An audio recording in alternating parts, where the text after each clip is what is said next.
Welcome to the Confluence cast presented by Columbus Underground.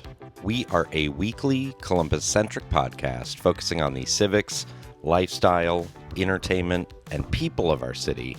I'm your host, Tim Fulton. This week, when you think about economic development, you might picture a groundbreaking, a ribbon cutting, or a shiny new district. But more often, it looks like slow, steady puzzle building. Figuring out how housing, infrastructure, mobility, and equity fit together to create a region that works for everyone. This week, I sat down with Padmini Roy-Dixon, Economic Development Director and Regional Innovation Officer at MORPC, who's been quietly assembling some of the most important pieces for Central Ohio's future. She shared what it means to shift from transactional deals to long-term planning, why our new Economic Development District designation matters, and how MORPC is helping communities get ready before opportunity knocks. You can get more information on what we discussed today in the show notes for this episode at theconfluencecast.com. Enjoy the interview. Sitting down here with Padmini Roy-Dixon, Economic Development Director and Regional Innovation Officer for MORPC. Padmini, how are you? I'm doing well. How are you? I'm doing well. Thank you.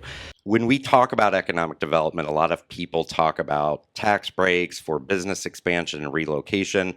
Can you tell a bit about the broader approach that you take at MORPC when it comes to economic development proposals and strategies? Absolutely. So economic development at MORPC is more about economic development planning as opposed to transactional deals, which I think is more of the realm of the work that Jobs Ohio and its network partners do. Mm-hmm. So our approach to economic development looks at what are the different ways we can support communities and assist them to acquire skills, resources, technical assistance, data, project consultation, to help the community prepare for the development that's coming. Okay. So it's a very different lens. So for instance, I'll give an example of if there is a community that has undergone a disaster, a natural disaster, and has a natural disaster declaration, for instance, if there is a grant that supports going after monies to help reconstruct properties or to put in place a comprehensive plan that helps them plan for a more resilient economy going forward, that would be the kind of work we help the community do. So as the community rebuilds, if there's an economic development opportunity coming, say from a new company or a new innovation district, what have you, the community is ready to go after those and attract those investments. Do you feel like, so if I'm hearing you correctly, you're basically giving them the tools and the toolbox to pursue the things that they want to? Yes. And if I could give some background. Yeah. So this role, this office is new. I was hired on less than 2 years ago to set up the Economic Development District, which was a designation which the MORPC region has been awarded by the U.S. Economic Development Administration. Okay. It sits out of the Department of Commerce. Okay. MORPC's application included 11 counties, so it mirrors the Central Ohio region footprint that One Columbus uses. Okay. Our footprint, for MORPC's footprint, is 15 counties. Mm-hmm. The only reason the 4 counties of Perry, Hocking, Fayette, and Ross are not included is because they're already grandfathered in other economic development districts. Got it. And that's something that's more like Appalachian. Exactly. Got it. Exactly. So as part of this role, the remit I had from William Murdoch, our executive director, was to set up the Economic Development District and get started on an economic development portfolio.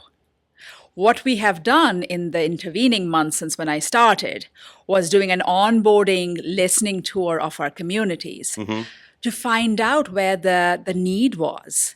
How often did they talk to MORPC? What value could we bring? What challenges were they seeing? And how MORPC could play a role in plugging those. And from that initial listening tour, what we have identified as like different spokes of the wheel for the Economic Development Office are obviously all our Economic Development District work. But within that, we have a program that looks at freight planning, brownfield remediation. We look at something called competitive advantage projects, which are basically priority infrastructure projects for the different communities.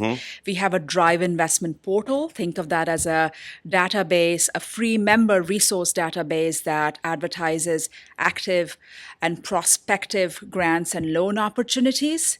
And then the work we are now spearheading with the Economic Development Academy. And I know we'll get to that in a bit, but I wanted you to have that framework of what the office was set out to do and what it has done in the interim months. I'm super curious. So I was going to go a different direction in terms of what is your sort of philosophy behind economic development?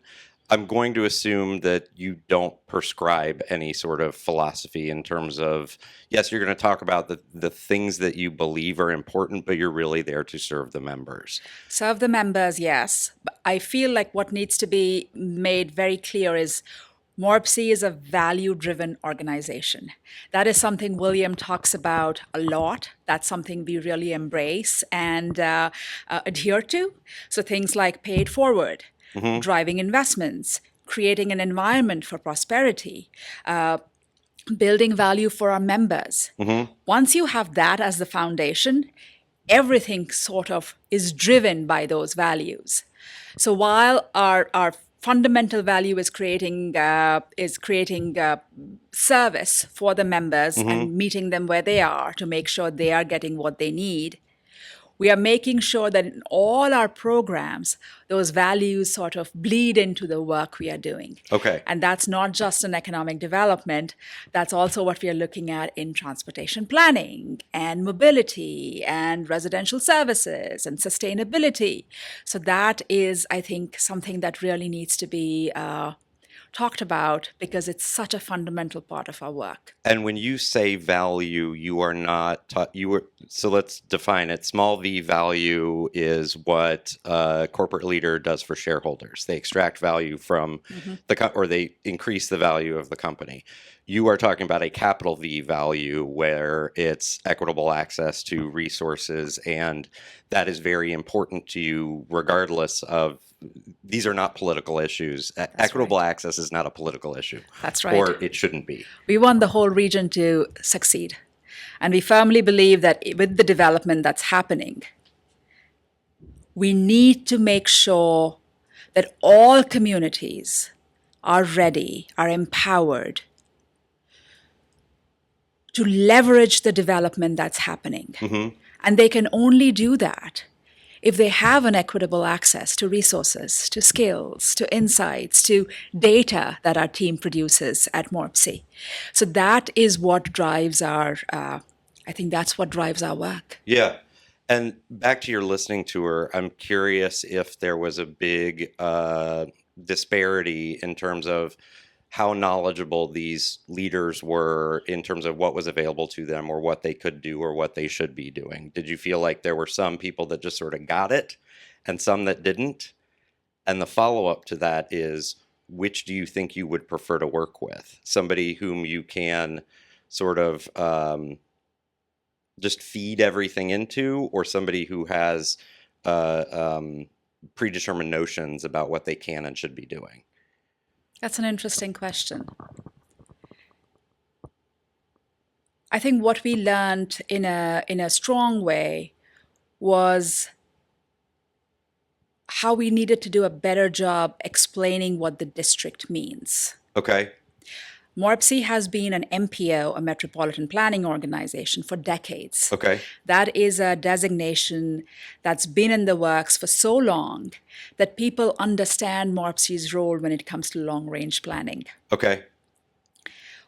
When it comes to economic development, we have had to be very intentional about picking our lane, building connections, and also level setting that this is not the lane we will go into, which is those transactional deals. Okay. We will be helping you with grants assistance, or we will be helping you with data or access to resources, which might not be what you're getting from other partners. Okay. So that was made very clear during all the conversations. I guess I'm a little unclear. Okay. Right? So should we do a circle and a rectangle argument? Like Okay. An MPO, so it is a do we just say CEDS or do we say SEDS? Say SEDS. SEDS. Okay, so a Comprehensive Economic Development Strategy Committee, or Yes. SEDS. Yes. So we have an MPO, which is a metropolitan Planning organization. And we have SEDS. Yes. A SEDS sits within an MPO always, or does it have to? No. Okay. And an MPO should always seek to have a SEDS? No. Okay. There are lots of planning organizations, planning Yes. councils like MORPC, Uh-huh. that are either a MPO or an EDD or both, Okay. What's an EDD? the Economic Development District. Okay. So the SEDS was the first, I know I'm throwing a lot of acronyms No, at you. it's good. So the SEDS was the first document MORPC had to write. Okay. And when I say MORPC had to write, it was a huge collaborative effort with One Columbus at the table, Ohio State, Columbus State, Okay. Rev 1, all the economic development organizations at the local level. And that created the SEDS, which is considered to be a regional blueprint Okay. for economic development for the 11-county region. Got it. The SEDS, once that was approved, led to the Economic Development District designation. Okay. So now that we are a district, that puts in place an institutional relationship with the US EDA. Okay. And what that means is if you are a community and you are applying to an EDA grant, we have an EDA representative for the Ohio program who will consult with you on your grant application to make it as competitive as possible, who will be able to lean in and tell us this project might not be that strong, but if you look at this program this way, it more aligns with the economic development priorities. So that opening the road to accessing resources and technical assistance and that kind of one-on-one project consultation, that has been made possible by the EDD designation. Okay. And that, I think, is significant for the region. That is new. And Because it makes the region eligible for these pots of money. exactly. Okay. Exactly. And does the committee endorse the application? Yes. Got it. Yes. Okay, so they're signing off as well. Yes. So the SEDS committee, which falls under the district, is what was set up. So we set that up as a way to implement the document, the SEDS document, Okay. and agree on the path for what projects do we want to take on, how do we implement the SEDS, and SEDS update is coming up in 2 years, so the SEDS committee will be working on that. Okay. And as a sidebar, we are very fortunate in the committee that we have. We just completed a year worth of meeting, which is we meet every quarter. So we Okay. had 4 meetings that wrapped up last month. And it's a robust indicator of the economic strengths and diversity in the region. We have local economic development professionals, but we also have higher educational institutions. We have the private sector represented by Ohio Health, Connect Realty, Honda, Rev 1, Columbus Chamber is a partner, Consolidated Co-op is a partner, and we were very intentional in creating that makeup of the committee. So we not only had economic development leaders, but we also had people who were almost adjacent to economic development, housing, technology, transportation, higher ed. So we are really fortunate in how that committee has come together and how much we can lean on them. One of the projects we are taking on as part of the SEDS committee is this community case study initiative. where we are asking the different sets committee members to lean in and talk to us, present to the group at large about novel, innovative ways they have tackled a problem. Okay. So, is it a unique funding structure that you have created to tackle infrastructure development? Is it a way you're looking at school funding? Is it going to be a way you are funding an innovation hub? Those are all ways to make sure we are information sharing, not just on best practices, but also trying to develop solutions to problems collaboratively. And that has come together because of the SETS committee and the district designation. Okay. And do the partners that were sort of participated in getting the committee together, like does Ohio Health have a dedicated seat? Yes. Got it. Ohio State has a dedicated seat. What I didn't hear, does the city or the county or the counties have seats? Yes. Okay. Each county's economic development representative is on the committee. Got it. So and all 11 counties. And has a vote. Yes. Got it. And we also have somebody from the city of Columbus, Mark Lundeen, who is the economic development administrator.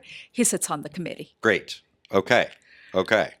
So it's like, if I wanted to be critical of this model, what is a critique of this?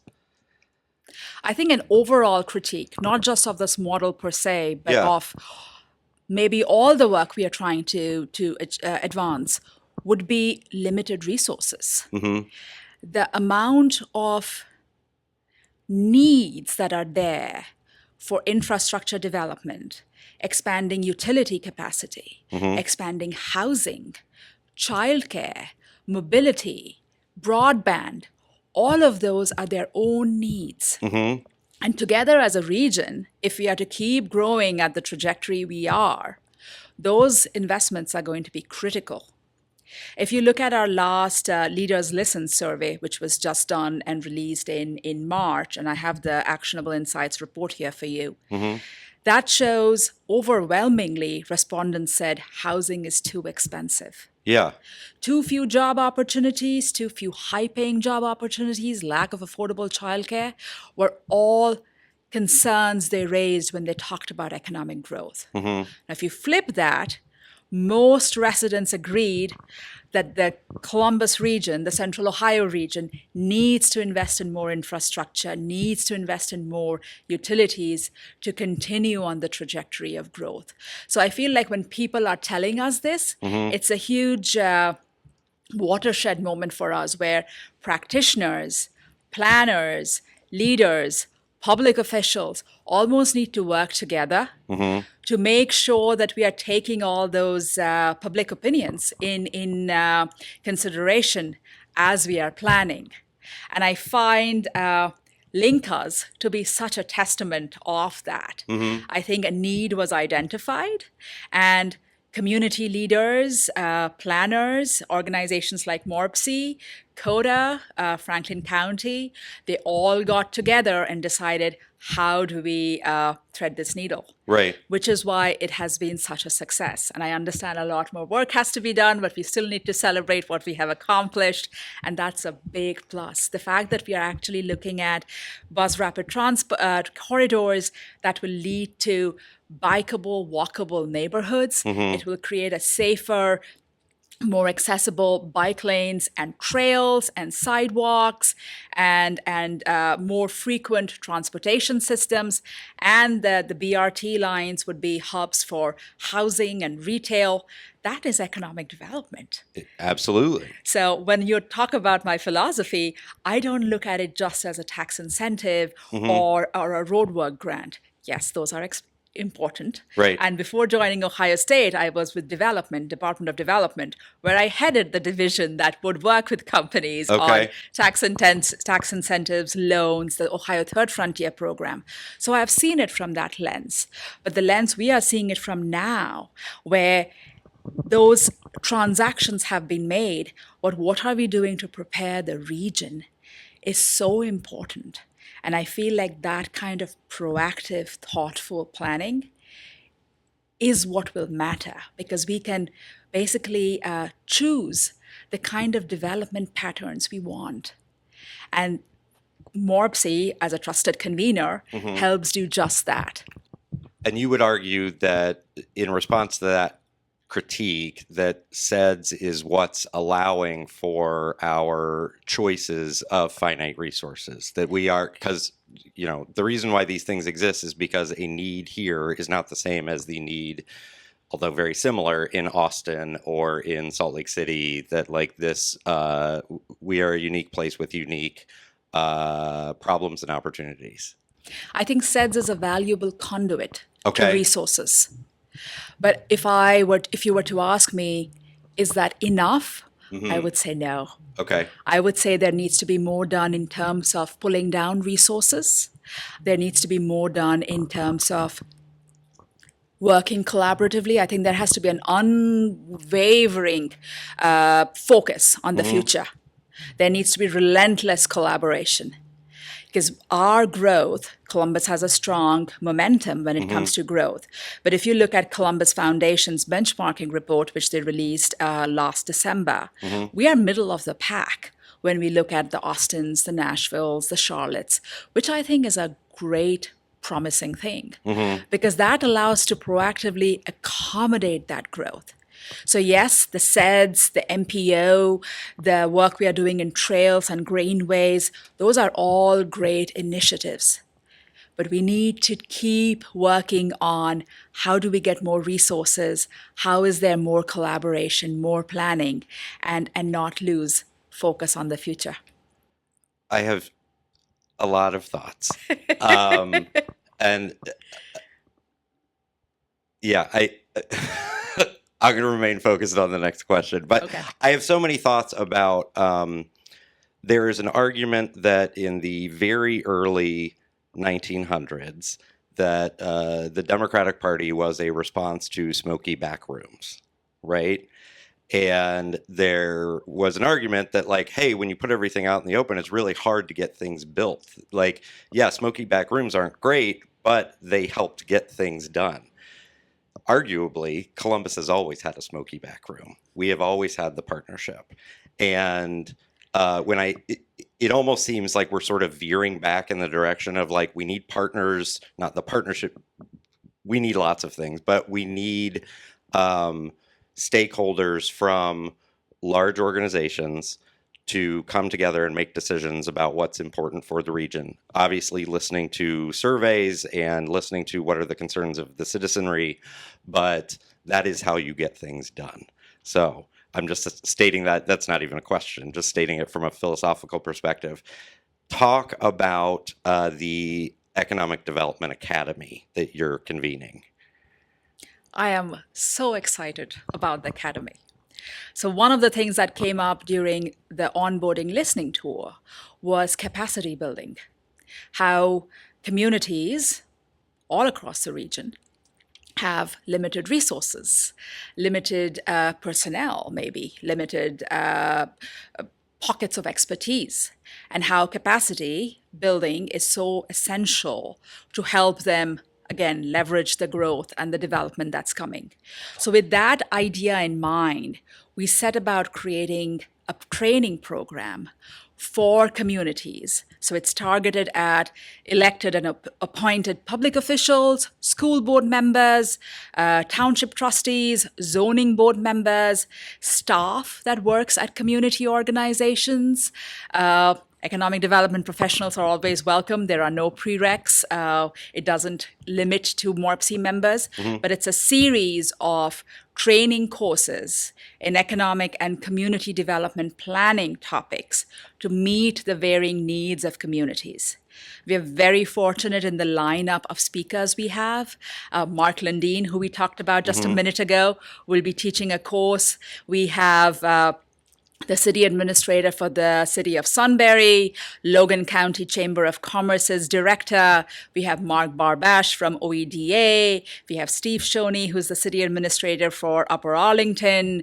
So the combination of foundational knowledge with practical takeaways and a networking opportunity built in is what is the Academy.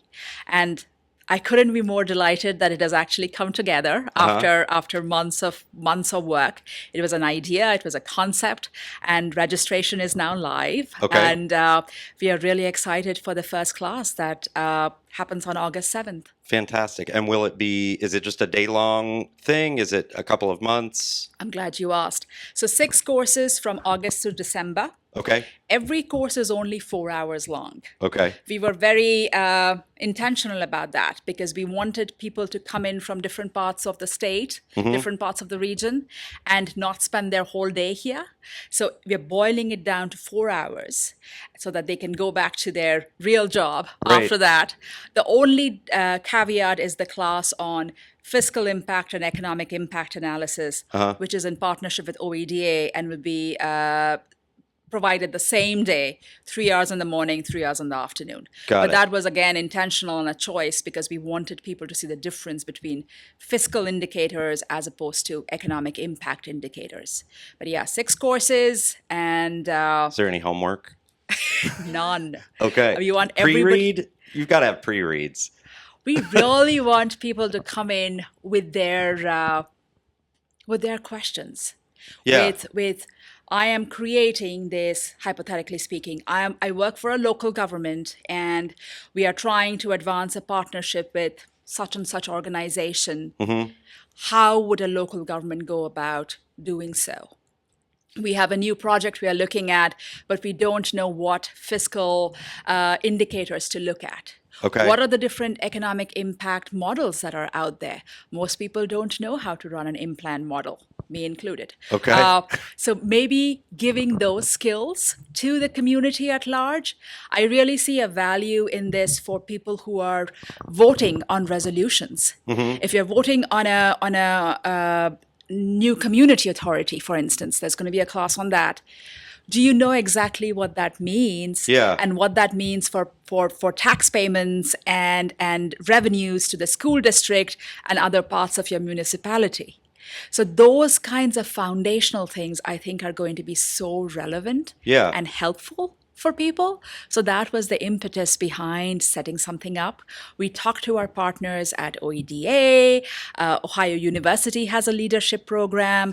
We talked to the John Glenn College, which has a leadership program, to make sure we were picking a lane that really was different and was not duplication of what's already out there. Yeah. And all the conversations I had, people were very supportive and wanted to collaborate with us and wanted to help us get the word across. So it's been a really positive and fulfilling experience. Well, and you get to have a class starting in August. Yes. So I end every interview with the same 2 questions. What do you think Columbus is doing well? And what do you think Columbus is not doing so well? I think what is Columbus doing well is what you talked about, the smoky back rooms. Okay.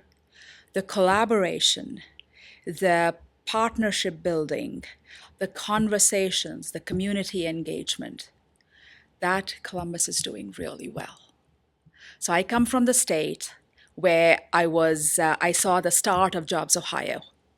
Then I went to academia where we talked about international affairs and international students and partnerships. And now I'm here. So I feel like from each of my lens, I have seen economic development differently. But what I have consistently seen about Columbus is the fact that it knows what it's going for, knows what's going for it, and understands that collaboration and working together without competition is so important. And I think that it is doing really well. And if I can again make a sidebar there, I came to the US as an international student. I'm originally from India. But Columbus is home. And we are raising a family here. And what I feel so promising about this city is all the development that's happening, but all the development that's happening in a thoughtful and planned manner. And making sure that we are taking into account stakeholder opinions before taking something that's going to be huge and transformational. What could work better? Again, I think what the survey showed We need more housing. Housing and economic development are interconnected. And market data shows that rising costs and limited options make us less economically competitive as a region. If you look at the data from 2017 to 2023, over that 6-year period, household prices, median home sale prices, increased much faster than incomes did. Yes. So we are already creating that gap year over year. And what the benchmarking report from Columbus Foundation shows that the Columbus MSA, the number of permits it's issuing per 1,000 units of houses lags significantly behind Charlotte and Austin, two of our competing MSAs. People need more housing options at all different price points. I think that is probably the writing on the wall. At our last State of the Region, William called out to all the leaders and the planners and the practitioners in the room and took them and asked them to take bold, innovative solutions to tackle the problem, because it is something which is going to be all hands on board. It's not something that's going to be solved by just one entity or just one organization. This is going to be a statewide effort. And I think if we get that right, then there's nothing stopping us. Okay. Padmini, thanks for your time. It was a sheer pleasure. Thank you.